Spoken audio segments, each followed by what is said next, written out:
Hey guys, do you want to know how you can make the perfect first impression in IELTS speaking section? How should you introduce yourself so that you feel more natural and confident? Well, in this video, I'm going to tell you exactly how you can do it. So without wasting any more time, let's begin.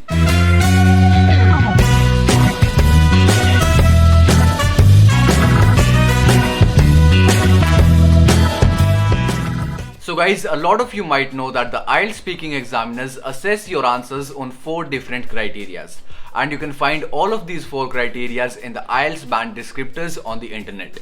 But the main thing that the IELTS speaking examiners focus on is how well you can communicate in English, how well you can express your thoughts in English, and how natural do you feel while doing so. So please don't give complex answers, more complex than you would normally say, because that is not assessed. Just talk normally like you are talking to your friend, but be respectful to the examiner. Now guys, let me tell you what you should expect at the very beginning of this exam and how you should behave to look natural. So guys, you will be waiting in a corridor for the examiner to call you in his or her room. And as soon as you enter the room, you should greet the examiner by saying hi or hello. And guys, please don't say good morning or good afternoon or good evening, because that is used in a more formal kind of a situation, such as a presentation or a lecture. So just greet the examiner by saying hi or hello. So guys, some examiners will start the exam straight away, while others will have a little chat with you first, like why are you giving this exam, what are your future plans, which country are you planning to study in, etc.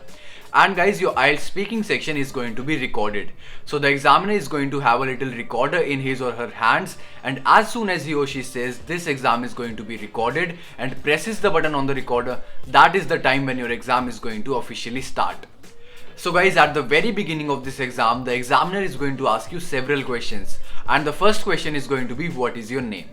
So you should give your full passport name, like Jitesh Kadyan, or it's Jitesh Kadyan, or I am Jitesh Kadyan, or my name is Jitesh Kadyan, nothing else. Then the examiner is going to ask you what should I call you. Now by this, the examiner means what name should I use to address you, because guys, some people use a different name and some use an abbreviation of their own name. So you can just say to the examiner, you can call me by my first name Jitesh. Or for example, if your name is Samarth and you go by Sam, then you can say to the examiner, you can just call me Sam. It's as simple as that. Then the examiner is going to ask you, can I see your passport? Now you can answer this question by saying sure or here it is. You don't need to be wordy. And the next question that the examiner is going to ask you is, where are you from? Now you can answer this question by saying, for example, I'm from Delhi, it is the capital city and it lies in the northern part of India. So your answer should be anywhere between 2 to 3 lines, and it should not be any more than that. And guys, you have to be prepared because all the examiners are different. So some examiners will listen to what you are saying, they will pay attention to you, while others are completely different. So some examiners may not even look at you, they will just look down and write notes throughout your speaking section. And some examiners might also look out of the window the whole time. But you don't have to let this get to you. You just have to give all your answers and move on.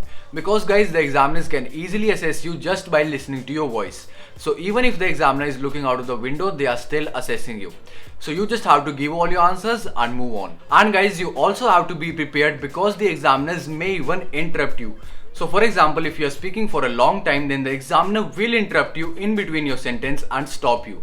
Because guys, the examiners also have to manage time, so if they are thinking that it's time to move on to the next question, then he or she will interrupt you. But this doesn't mean that you have done something wrong, that's why the examiner is interrupting you, or this is going to negatively affect your band score. No, it is nothing like that.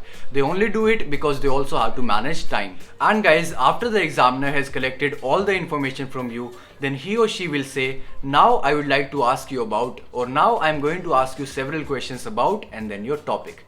So that is the time when your IELTS speaking part 1 is going to start. So guys, IELTS speaking part 1 has 3 topics in total, and only the first topic is predictable.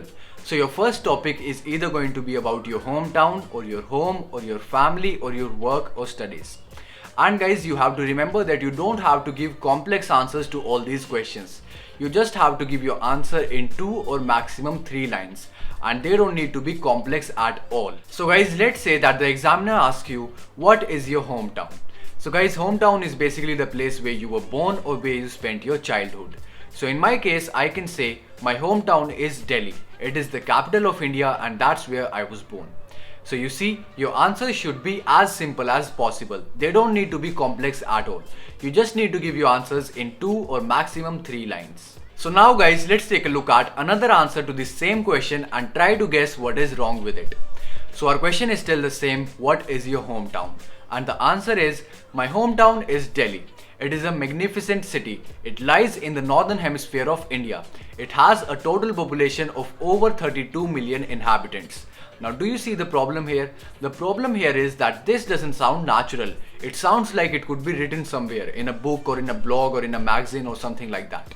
And the second problem is that the examiner might also think that this answer is memorized. And as soon as the examiner thinks that your answer is memorized, he or she will give you a big 0 for that answer. So you need to keep in mind that you don't have to give any complex answer in IELTS Speaking Part 1. You will get your chance to show off your complex vocabulary in IELTS Speaking Part 2 and Part 3. So that was it for today guys. I hope you liked the video, and if you did, please make sure to give it a thumbs up and don't forget to subscribe the channel.